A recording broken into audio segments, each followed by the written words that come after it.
Labas, čia Gediminas Grinevičius, verslo treneris. Kaip laikaisi? Ir šiandien noriu su tavimi pakalbėti apie tai, kad jeigu būtų lengva, tada nebūtų galimybės.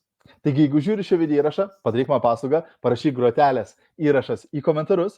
Jei esi naujas arba nauja, jeigu pirmą kartą žiūri vieną iš mano video, būčiau labai dėkingas, jeigu parašytum naujas arba naujai komentarus. Ir žinoma, jeigu gausi šio video naudos arba manai kažkam kitam šis video galėtų būti naudingas, būčiau nepaprastai dėkingas, jeigu pasidalintum šio video ir parašytum į komentarus pasidalinau. Arba gali tiesiog užtaginti, pažymėti savo draugus, komandos narius komentaruose žemiau, kad jie taip pat pamatytų šį video. Taigi, šios video tema yra, jei būtų lengva, tada nebūtų galimybės. Labai dažnai sulaukiu būtent komentarų arba klausimų iš savo komandos narių arba žmonių, kurie dirba su kitomis kompanijos ir panašiai. Ir dažnai ta tema yra daugmaž, bet gana sunku čia sukurti tas pajamas. Bet gana nelengva rasti gerus komandos narius. Bet iš tikrųjų yra problemų ir iššūkių čia šitam versle ir šito industrijai ir panašiai. Ir atsakymas visą laiką yra taip, žinoma. Žinoma sunku. Žinoma, reikia įdėti daug darbo. Žinoma, užtruks nemažai laiko. Ir žinoma, bus problemų, sunkumų ir kitų iššūkių. Nes jeigu būtų lengva, tada net nebūtų galimybės. Ką aš turiu omenyje? Dirbti, pavyzdžiui, sakykime, fabrike prie linijos. Aš nekritikuoju, visi darbai yra gerai ir blogai yra vogti ir daryti kažką nesąžiningo, dirbti bet kokį darbą yra gerai. Bet turbūt sutiksite, kad dirbti, pavyzdžiui, fabrike prie linijos nereikia pabaigti labai daug mokslo tokiam darbui, nereikia mokėti išspręsti labai daug problemų ar panašiai. Tas darbas yra gana paprastas, taip, mechaninis. Ir dėl to dažniausiai, kai dirba žmonės tokį darbą, uždirba minimalų atlyginimą, taip? Nes ten nėra problemų, nes ten lengva dirbti tą darbą, nes ten nereikia per daug suprasti kažko ar panašiai. Dėl to ir galimybė yra labai maža, taip? Dirbant tokį darbą, tu turbūt nepraturtėsi. Dirbant tokį darbą, tu turbūt nesusikrausi milijonų ar panašiai. Taip? Kita vertus, verslas yra kur kas sudėtingesnis, kur kas daugiau iššūkių, kur kas daugiau žinių įgyti reikia, kur kas reikia daugiau darbo ir galbūt sunkiau, taip, pasiekti gerą rezultatą. Bet dėl to ir pajamos tokios. Dėl ko tavo tinklinio marketingo kompanijoje galima uždirbti 5 000 eurų per mėnesį, 10 000 eurų per mėnesį, 50 000 eurų per mėnesį, galbūt net 100 000 eurų per mėnesį, kai kurie lyderiai uždirba. Taip, kodėl galima uždirbti tokias beprotiškas pajamas? Nes jeigu mes pamastysime paprasto darbuotojo atžvilgiu, tai yra kosminiai pinigai, taip? Kur daugelis uždirba 1000, 2, galbūt 3000 eurų per mėnesį savo samdomam darbe. Tau pasako, kad versle tu gali uždirbti 10, 20, 30 tūkstančių per mėnesį. Tai kažkam tai yra protų nesuvokiama. Čia per metus tiek uždirba žmonės, ar kiti per daugiau metų. Taip? Tai kaip tai įmanoma? Dėl to, kad tai velniškai sunku. Atlygis visą laiką atitinka sudėtingumą. Atlygis visą laiką atitinka sudėtingumą. Kuo sunkiau yra atlikti kažkokią tai darbą, kažkokią tai užduotį, tuo daugiau dažniausiai už tai moka. Taip? Dėl ko, kai aš dažnai duodu tą pavyzdį, gali dirbti 2 žmonės vienoje kompanijoje ir vienas uždirba 10 eurų per valandą, o kitas 100 eurų per valandą.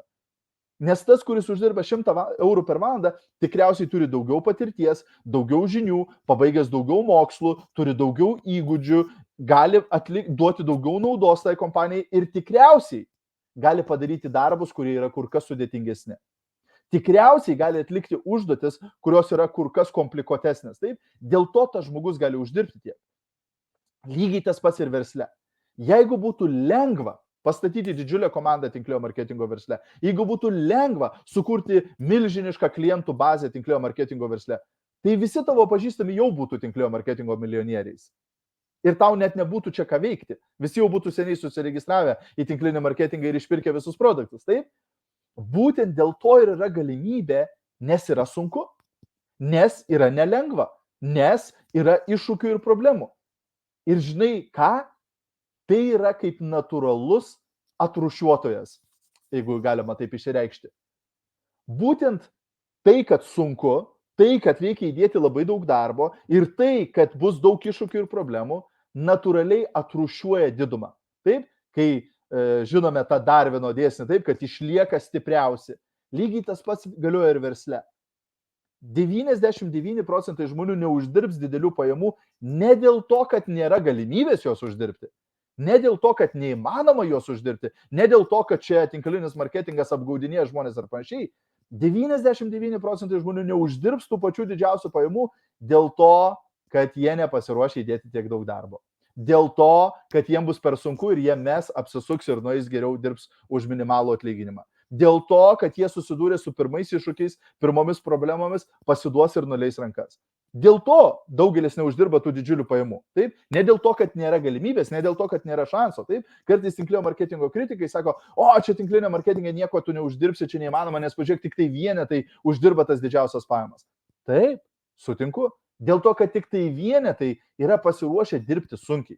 Tik tai vienetai yra pasiruošę laukti kažkiek tai laiko, kol sulauks būtent to rezultato. Tik tai vienetai yra pasiruošę susidoroti su visom tom problemom ir iššūkiais ir sunkumais, su kuriais jie susidurs. Taip? Dėl to tie vienetai ir pasiekia tokias didžiulės pajamas.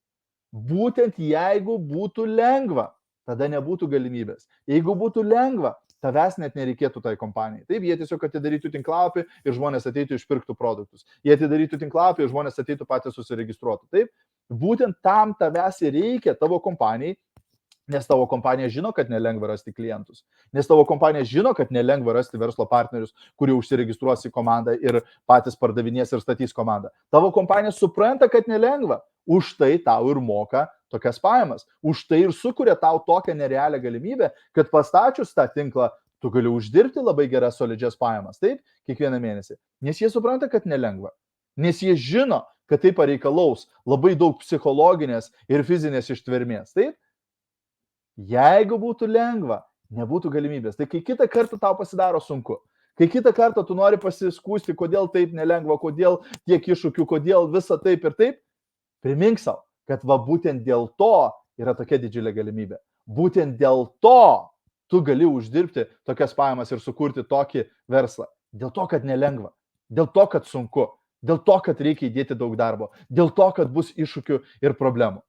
Čia ir slypi visa galimybė. Sako, kai Dievas tavo atsiunčia dovaną, jisai tą dovaną supakuoja į problemas. Ir ar tu išsipakuosi, išspręsi tas problemas, nulems, ar tu esi verta arba vertas tos dovanos viduje. Jeigu tu porą tų problemų išsipakavai ir sakai, čia per daug sudėtinga, reiškia, tu nebuvai verta arba vertas tos dovanos viduje. Labai paprasta, taip? Bet jeigu tu įveiksi visus tos iššūkius, tada tu nusipelnysi tos dovanos, taip? Kai vienas mano mentorių, Eric Worre, visą laiką sako, žmogaus dydį galime nuspręsti pagal dydį problemos, kuri jį parklupdo. Žmogaus dydį galime nustatyti pagal dydį problemos, kuri priverčia jį arba ją pasiduoti. Kokio dydžio problema turi būti tau, kad tu nuspręstum pasiduoti? Ir kaip be būtų gaila, daugelis žmonių pasiduoda dėl vaikiškai mažų problemėlių. Pasiduoda pernelyg greitai, siekdami savo svajonių ir tikslų. Ir dėl to gyvena tą vidutinišką gyvenimą. Ir ar tai blogai? Ne, tai tiesiog jų pasirinkimas. Ir viskas tvarkoj. Jeigu tu nori gyventi vidutinišką gyvenimą, viskas gerai. Jeigu tu nori gyventi skurde, nepritikliui, irgi viskas gerai. Tai yra tavo pasirinkimas. Tai yra tavo gyvenimas ir tu gali su juo daryti, ką tu tik tai nori. Tau neturi Gediminas ar kažkas kitas primesti, kaip tu turėtum gyventi. Bet jeigu tavo tikslas yra gyventi labai gerai, turėti turto, turėti pinigų pakankamai, keliauti, daryti, ką tu nori, tada turi susitaikyti su ta idėja, kad tau tada reikės dirbti sunkiau negu visiems kitiems. Tau reikės išspręsti daugiau problemų negu visiems kitiems. Tau reikės susidoroti su daugiau kliučių ir iššūkių negu visiems kitiems. Bet tai visiškai normalu. Tai visiškai normalu. Dėl to, kad galimybė atitinka pastangas. Sunkumai atitinka galimybės. Taip, viskas yra susiję. Negali turėti vieno be kito. Negali turėti labai aukštų didžiulių rezultatų be sunkumų, problemų, juodo darbo, daug išlieto prakaito, valandų, nusivylimų ir taip toliau. Sėkmingiausi žmonės, jeigu tu pasidomėsi, paskaitysi sėkmingiausių žmonių biografijas, paklausysi sėkmingiausių žmonių interviu, pasimokysi iš sėkmingiausių žmonių, Ką tu sužinosi? Kad sėkmingiausi žmonės susidūrė su daugiausiai iššūkių, daugiausiai problemų, daugiausiai išdavyščių, daugiausiai apgavyščių ir panašiai. Ir ar aš tau linkiu viso to? Žinoma, ne. Ar aš nenorėčiau, kad tu pasiektum sėkmę tiesiai šviesiai, tiesių taikymų, kaip per sviestą, be iššūkių, be problemų? Labai norėčiau. Bet tai yra taip reta, kad aš nerekomenduoju prisisvajoti tokio dalyko.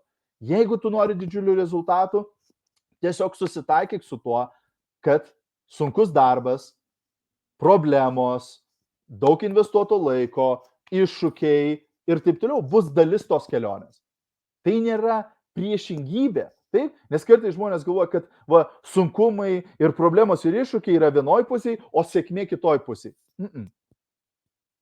Problemos, iššūkiai, sunkumai, pastangos ir panašiai yra kelias. Yra tos plytelės, kuriomis tu turi pereiti iki sėkmės, taip? Tai yra kelias, taip? Sunkumai yra kelias. Ryan Holiday yra parašęs knygą, taip? Kliūtis yra kelias, ar kažkas tokio, taip? Obstacle is the way, anglų kalboje ta knyga vadinasi, taip? Verta paskaityti, taip? Ir kita jo knyga, Ego yra tavo priešas, irgi verta paskaityti, taip? Bet būtent kuo greičiau tu susitaikysi su ta idėja, kad nebus lengva. Lengva yra tai, kas nieko verta. Tai, kas yra daug verta, dažniausiai yra nelengva. Taip, dažniausiai reikalauja kažkokio tai pastangų, dažniausiai reikalauja laiko, dažniausiai reikalauja ištvermės. Tai va, toks patarimas šiandien.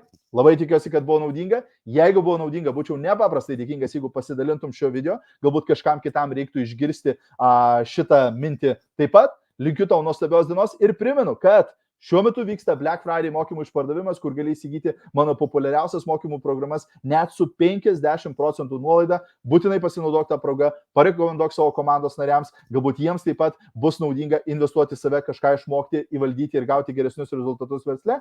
Ir pasimatysime jau labai greitai. Čiau, čiau. Viso. Iki.